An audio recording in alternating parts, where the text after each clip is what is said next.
All right, this is a review of the 100 episode, The Garden.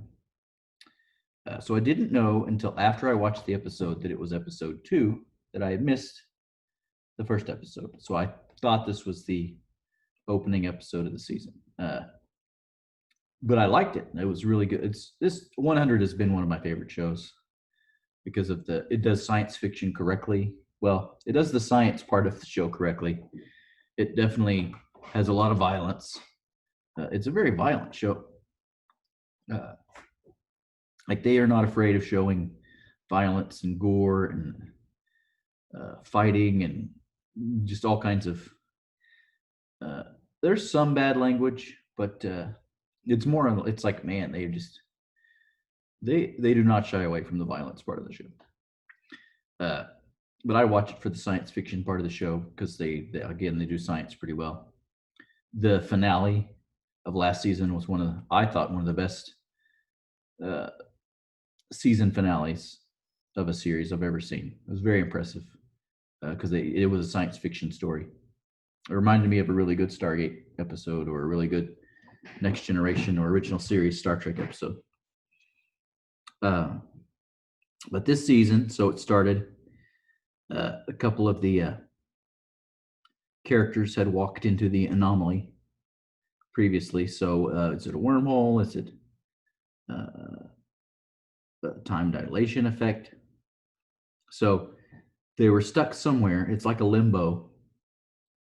And there was a farmhouse, and they tell the story of what happened last season when Bellamy's sister and then the leader uh, of the lady who was the leader, who was the bad guy in most 2 seasons ago, right? On Earth, the leader of the criminals, when they had stepped through, they got stuck, kind of stuck in time. It's almost like a time moves.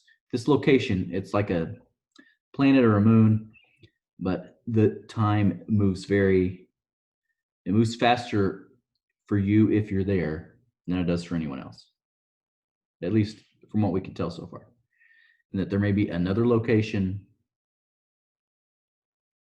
that you can jump to through the anomaly if you can figure out how to control the anomaly. Uh, she's pregnant and she has her baby, and they name the baby Hope. And Octavia, that's who it is. Octavia trains the baby to fight so she can protect herself. Octavia keeps trying to find a way out and a way back.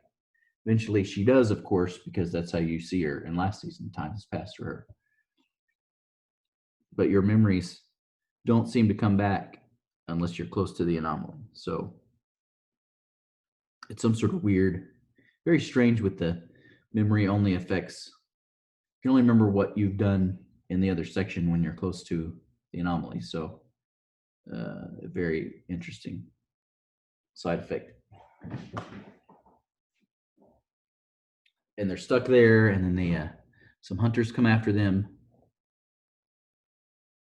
It's basically kind of like a standalone story episode with these 2 or 3 characters. You see Hope growing up, learning to defend herself. Uh, they think they find a way out of the anomaly, but someone escapes. Oh, there's a guy living there, and he has some sort of timer on his wrist that's like ticking down. And he's almost like a crazy wild person. He can't understand anything he says. He's living in this it's kind of well built hut shack, and they find a device where they can read the memory chips of someone who's gone before, the Allegius members, and he reads it. He's downloading it,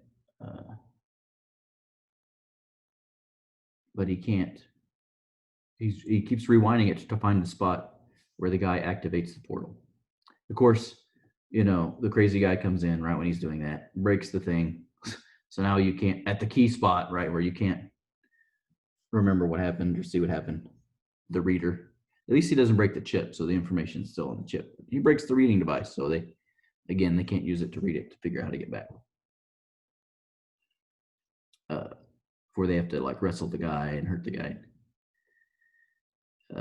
those who sent that crazy guy there, right? Because the guy's time is ticking down. They come to get him, and they're in some sort of suits, so you don't get to see their face or who they are. They have some sort of built-in heads-up display computer. Plus, their suits have like a cloaking mechanism. It's very advanced. So you don't know if they're from the future. You don't know if they're from the past. You don't know if they're from a different planet. But the current theory is that there are 4 or 5 habitable planets that were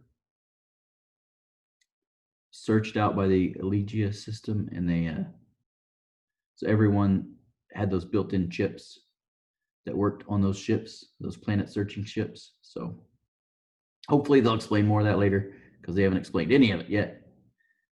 Even into the 3rd episode, they haven't. So, and I think their seasons lately have only been 10 episodes. So they don't have a lot of, the way they like to do things is like explain something, and then, oh, surprise. So it's like back to back to back.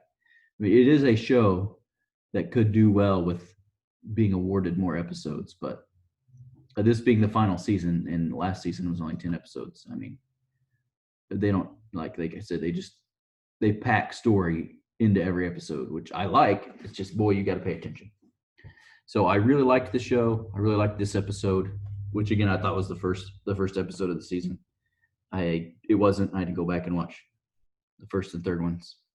But the show is exciting.